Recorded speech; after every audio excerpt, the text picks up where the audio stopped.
Hello friends, let's enjoy study with Pawan चन्मा का स्वागत है।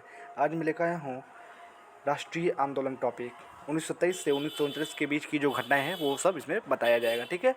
और ये राष्ट्रीय आंदोलन का जो वीडियो है मैं 4 पार्ट्स में लाऊंगा क्योंकि बहुत बड़ा टॉपिक है ये ना। ये इस 4 पार्ट्स में ये वीडियो आएगा, ये टॉपिक कंप्लीट होगा ये। और ये बीपीएससी टीआरई 3 के लिए जो है और 4 के लिए काफ़ी ज़्यादा इंपॉर्टेंट टॉपिक होने वाला है, क्योंकि ये 6 to 8 में 1 to 5 में 9 10 में सारा क्लास में जो है 11 12 में भी जो है इससे क्वेश्चन पूछे ही जाते हैं। तो ये स्टार्ट करते हैं अपने इस वीडियो को।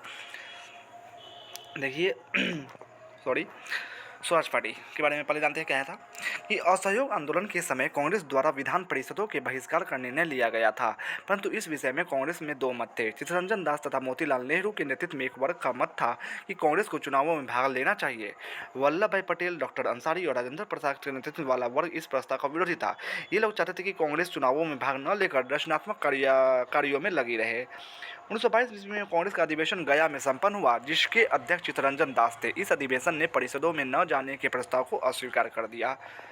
फिर नेक्स्ट पॉइंट है, इस प्रस्ताव के समर्थकों ने 1923 ईस्वी में अबुल कलाम आज़ाद की अध्यक्षता में दिल्ली में आयोजित विशेष अधिवेशन में कांग्रेस ने स्वराज्यों के चुनाव लड़ने की अनुमति दे दी। स्वराज्यों ने केंद्रीय परिषद की 101 सीटों में से 42 सीटों पर विजय प्राप्त की थी। स्वराज पार्टी को मध्य प्रांत में लगभग स्पष्ट बहुमत मिला था। बंगाल में सबसे बड़े दल एवं उत्तर प्रदेश और बम्बई में व्यापक सफलता भी मिली थी इसको, स्वराज पार्टी को।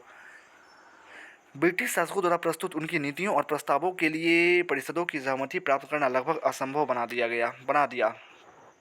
सरकार ने 1928 ईस्वी में विधान परिषद में एक ऐसा विधेयक प्रस्तुत किया जिसके अंतर्गत वह भारत की आज़ादी के संघर्ष को समर्थन देने वाले किसी भी गैर भारतीयों को भारत देश से निकाल सकती थी, परंतु यह विधेयक पारित नहीं हुआ। सरकार ने पुनः इस विधेयक को पब्लिक सेफ्टी बिल पेश करने का प्रयास किया तो विधान परिषद के अध्यक्ष विट्ठल भाई पटेल ने इसे विधेयक को पेश करने की अनुमति नहीं दी, ठीक है। फिर नेक्स्ट पैराग्राफ पर चलते हैं। परिषदों में होने वाली चर्चा में भारतीय सदस्य अक्सर सरकार की नीतियों का विरोध और उसकी निंदा करते थे। फरवरी 1924 में गांधी जी जेल से रिहा हुए और रचनात्मक कार्यक्रम को बढ़ावा दिया, जिसे कांग्रेस के दोनों गुटों ने स्वीकार किया था। रचनात्मक कार्यक्रम के सबसे प्रमुख घटक थे खादी का प्रचार करना, हिंदू मुस्लिम एकता को मजबूत बनाना और अस्पृश्यता यानी छुआछूत को दूर करना था, ठीक है। फिर नेक्स्ट ये खादी के प्रयोग को बढ़ावा देने के लिए सभी कांग्रेस कमेटी के सदस्य के लिए यह अनिवार्य हो गया कि वह हाथों से सूत काटते और बुने गए खादी का प्रयोग करें और प्रतिमा 2000 गज सूत काटे, ठीक है। सॉरी, गांधी जी ने अखिल भारतीय खादी संगठन की स्थापना की तथा देश भर में खादी भंडार खोले गए। गांधी जी खादी को गरीबों की दरिद्रता से मुक्ति देने वाला और देश के आर्थिक उत्थान का साधन मानते थे, ठीक है। इसने आज़ादी के संघर्ष के संदेश को देश के प्रत्येक हिस्सों में विशेषकर ग्रामीण क्षेत्रों में पहुंचाने में योगदान दिया था। चरखा आज़ादी के आंदोलन का प्रतीक बन गया। किसानों और मजदूरों का आंदोलन। आज़ादी के प्रथम वास्तविक जन आंदोलन असहयोग आंदोलन जो थे उसमें किसानों ने बड़ी संख्या में भाग लिया था। देश के विभिन्न भागों में किसान सभाएं हुई और उन्होंने जमींदारों तथा ब्रिटिश अधिकारियों के दमन के विरुद्ध जो है लड़ाइयाँ लड़ी थी। किसानों को संगठित करने वाले कुछ नेता बाबा रामचंद्र, विजय सिंह पथिक, शाहजानंद सरस्वती और एन जी रंगा थे, ठीक है। फिर नेक्स्ट पेज पे चलते हैं। अल्मोड़ी सीताराम राजू ने आंध्र प्रदेश के किसानों और आदिवासियों के विद्रोह का नेतृत्व किया था।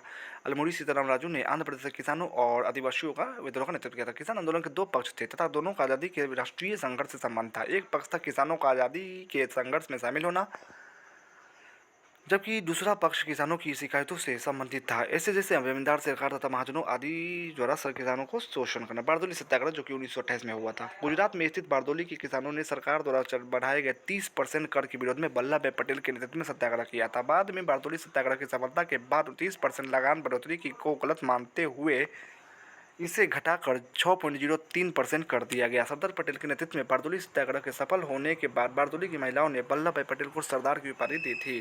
कई बार एग्जाम में पूछे जाते हैं ना कि वल्लभ भाई पटेल को जो है सरदार की उपाधि किस आंदोलन के बाद मिली, तो वही बारदोली सत्याग्रह के बाद मिली, ठीक है।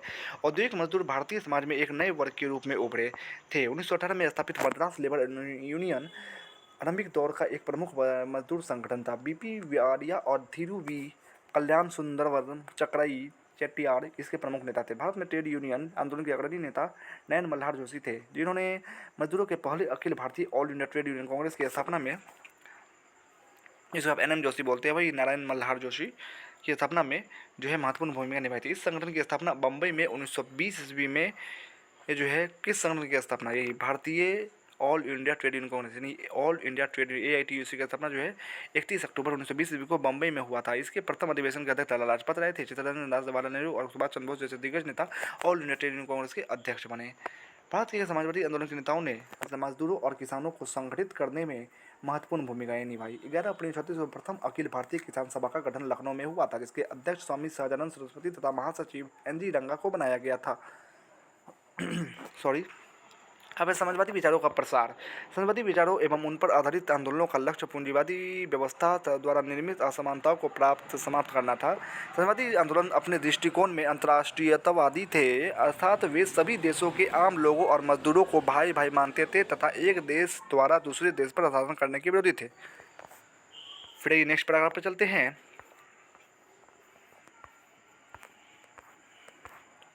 समाजवादी विचारधारा के समर्थक दुनिया के सभी भागों में सामाजिक और आर्थिक समानता स्थापित करने में प्रयत्नशील आंदोलनों और समाजवादी साम्राज्यवादी शासनों से मुक्ति पाने के लिए किए जा रहे संघर्षों को समर्थन दिया।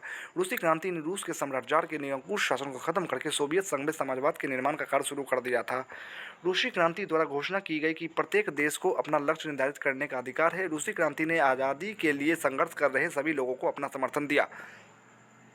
भारत के बाहर रह रहे क्रांतिकारी मानवेंद्र नाथ राय रॉय ने कई देशों की कम्युनिस्ट पार्टियों द्वारा स्थापित कम्युनिस्ट इंटरनेशनल में कई वर्षों तक सक्रिय रूप से भाग लिया था। समाजवादी विचारकों और रूसी क्रांति से प्रभावित होकर भारत में समाजवादी विचारों का प्रचार करने के उद्देश्य से कई समाजवादी तथा कम्युनिस्ट संगठनों की स्थापना हुई। इन संगठनों के अधिकांश नेताओं ने असहयोग आंदोलन में भाग लिया था। इन समूहों के कुछ नेता थे श्रीपाद अमृत डांगे, M सिंगारवेलु, शौकत उस्मानी और मुजफ्फर अहमद।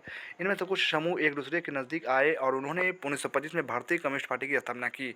मजदूरों और किसानों को संगठित करने में कम्युनिस्टों ने महत्वपूर्ण भूमिकाएं निभाई।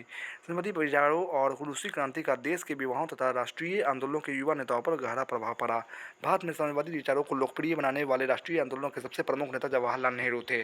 जवाहरलाल नेहरू के प्रभाव में 1934 में कांग्रेस समाजवादी पार्टी की स्थापना हुई। मई 1934 में जो है कांग्रेस समाजवादी पार्टी की स्थापना हुई थी, जिसने कांग्रेस के साथ जुड़कर काम किया।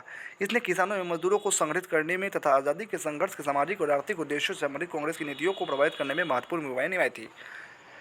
फिर नेक्स्ट ये पॉइंट है कि क्रांतिकारी आंदोलन। असहयोग आंदोलन को वापस लेने से जो निराशा फैली थी, उससे 1920 के दशक में क्रांतिकारी गतिविधियां पुनः आरंभ हुई। सचिन नाथ सान्याल, योगेंद्र चटर्जी, रामप्रसाद बिस्मिल, राजेंद्र लहरी, चंद्रशेखर आज़ाद आदि ने मिलकर सन 1924 में कानपुर में हिंदुस्तान रिपब्लिकन एसोसिएशन नामक एक संगठन स्थापित किया था, जिसका मुख्य उद्देश्य ब्रिटिश शासन को खत्म करने के लिए सशस्त्र विद्रोह का नेतृत्व करना था। ठीक है, ये जो था पार्ट 1 का वीडियो था राष्ट्रीय आंदोलन का। वीडियो कैसा लगा कमेंट्स में जरूर बताइएगा, और अच्छा लगा तो प्लीज़ प्लीज़ प्लीज़ मेरे चैनल को सब्सक्राइब करें, शेयर करें, लाइक एंड कमेंट्स जरूर करें। बाकी मैं वर्ल्ड हिस्ट्री का सारा टॉपिक जो है अपने चैनल पर करा के रखा हूँ, आप जो है वहाँ जाकर देख सकते हैं, मेरे चैनल पर जाकर देख सकते हैं। For more look the description box. Thanks for watching and subscribe for more please.